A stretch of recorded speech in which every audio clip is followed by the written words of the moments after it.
చాలా శ్రద్ధతో చొరవతో మరియు రేవంత్ రెడ్డిని ముఖ్యమంత్రిని రప్పించడం జరిగింది.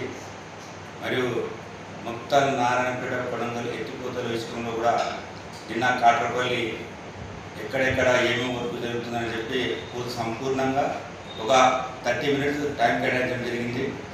మరి ఈ కర్ణాటక సరిహద్దు ఉండడం వల్ల ఈ కొత్త ప్రాజెక్ట్ కోసము మినీ జూరాల ప్రాజెక్ట్ కోసము ఈ భీమా కృష్ణ నది ఈ నదుల విషయంలో ఒక 2 months నుంచి మన కర్ణాటక ముఖ్యమంత్రి దగ్గర చాలా సిద్ధిరామయ్య, మొన్న జరిగిన ముఖ్యమంత్రి డికే శివకుమార్ గారు సిద్ధిరామయ్యతో కూడా బోసురా సార్తో చర్చ జరిపించి ఒప్పించి మెప్పించి ఇక్కడ కర్ణాటక ఇక్కడ మన తెలంగాణ రాష్ట్ర ముఖ్యమంత్రి రేవంత్ రెడ్డి గారు కూడా పెట్టినటువంటి ఏరియల్ సర్వే మన మంత్రివర్యులు వాకిసేర్ గారు చాలా శ్రద్ధతో చొరవతో మరియు రేవంత్ రెడ్డిని ముఖ్యమంత్రిని రప్పించడం జరిగింది.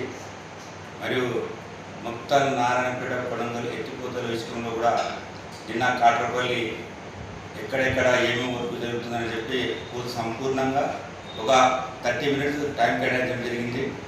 మరి ఈ కర్ణాటక సరిహద్దు ఉండడం వల్ల ఈ కొత్త ప్రాజెక్ట్ కోసము మినీ జూరాల ప్రాజెక్ట్ కోసము ఈ భీమా కృష్ణ నది ఈ నదుల విషయంలో ఒక 2 months నుంచి మన కర్ణాటక ముఖ్యమంత్రి దగ్గర చాలా సిద్ధిరామయ్య, మొన్న జరిగిన ముఖ్యమంత్రి డికే శివకుమార్ గారు సిద్ధిరామయ్యతో కూడా బోసురా సార్తో చర్చ జరిపించి ఒప్పించి మెప్పించి ఇక్కడ కర్ణాటక ఇక్కడ మన తెలంగాణ రాష్ట్ర ముఖ్యమంత్రి రేవంత్ రెడ్డి గారు కూడా ముందుగా మీడియా మిత్రులకు మరియు పత్రికలకు నమస్కారం తెలియజేసుకుంటున్నాను.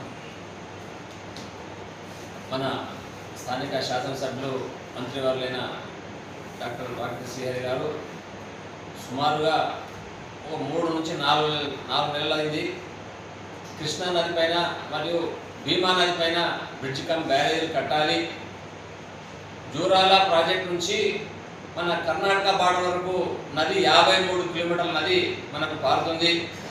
53 కిలోమీటర్లు ఇంకా ఫ్రీగా పోతున్నాయి. ప్రతి సంవత్సరం వర్షాకాలంలో 700 TMC నీళ్లు సుమారుగా 70 TMC నీళ్లు వృధాగా బంగాళాఖాతంలో కలుస్తున్నాయి.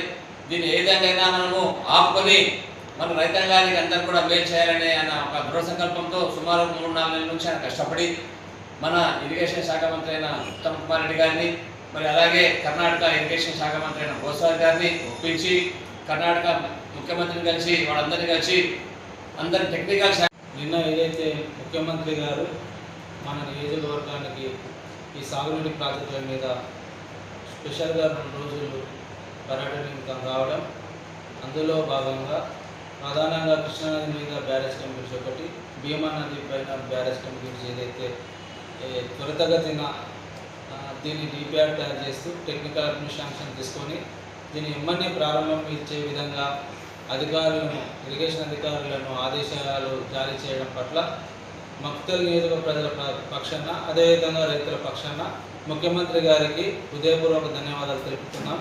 దీన్ని ప్రత్యేకంగా ఇంత చొరవ చూపించిన నుండి మన ప్రాంత బిడ్డ మక్తల్ నియోజకవర్గ శాసనసభ్యులు రాష్ట్ర మంత్రివర్యులు డాక్టర్ వాకిటి శ్రీహరి గారికి ప్రత్యేకంగా ఈ ప్రాంత ప్రజలు రుణపడి ఉంటారని ఈ మీడియా పక్షాన తెలియపరుస్తూ ఈ పిలిచిన మీడియా మీ విలువైన సమయాన్ని మాకు కేటాయించినందుకు ప్రింట్ అండ్ ఎలక్ట్రానిక్ మీడియా వారికి ప్రత్యేకంగా ధన్యవాదాలు తెలుపుతున్నాను. ధన్యవాదాలు.